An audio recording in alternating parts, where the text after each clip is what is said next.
Have you ever noticed that the best mentors always give the most difficult advice? Football coaches always want you to dig a little deeper. Fitness instructors want you to suck in your core, and teachers always want you to do your homework or whatever. When I was a kid, the best mentors were in cartoons. You see, in the 80s, cartoons always ended with some kind of moral to the story. There was always some kind of difficult journey that the heroes go on, and then at the end they sit around and they always ended with, "Man, I really learned how to be a good friend today." Or they'd be like, "Wow, isn't it really important to be patient?" My favourite show growing up was Thundercats. It's a show about this small group of Thunderians who have to leave their planet because it's being destroyed. Now, when they go on their journey to a new planet called Third Earth, their leader's called Jarga, and the next leader in line is this young kid called Liono. But by the time they arrive at Third Earth, Jarga's died, and Liono has been transformed into this grown man, except he's just got the mind of a child, a bit like Shazam, and Jarga is now a ghost, and he plays the part of Liono's mentor. In every episode, Liono would have to learn more about what it meant to be a leader. You see, he never got the chance to learn as he grew up, and so he needed this mentor to help him get on. And Jarga would be like, "Don't use the sword to kill, Liono."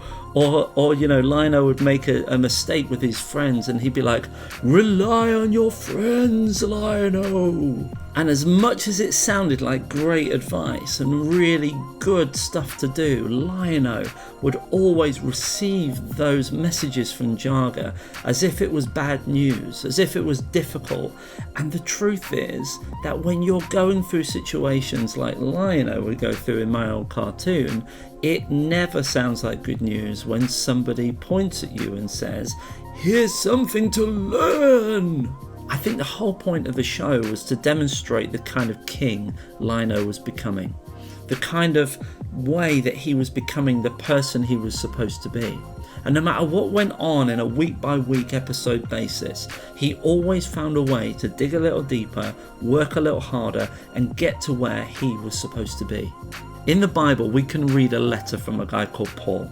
He sends this letter to a church, and it says this: "Dear friends, you always followed my instructions when I was with you, and now that I'm away, it's even more important. Work hard to show the results of your salvation, obeying God with deep reverence and fear."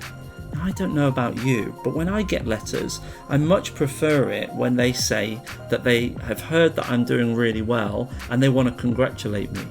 And so getting a letter like this from Paul that's basically telling you to work harder probably didn't feel like awesome news. But there's something you've got to understand here, and that's that if something's worth doing, it will take all that you are. If something's worth committing to, it will take all of your commitment. And if something's worth devoting yourself to, it will take all of your devotion. And this is the same for faith. Faith in Jesus takes all that you are. But remember, if it was easy, it wouldn't be worth it. The more you study, the better grades you get. The more you work out, the stronger you get. The more you practice, the more skilled you get. And the more you ask God who He is, the more you'll see Him at work in your everyday life. The only question then remains is, do you want to experience Jesus in your everyday life? And do you want to find out who it is that you were created to be? If you do, you can ask God right now. And if you do, tell us and tell your leaders so that we can support you. And I hope that you do. See you soon.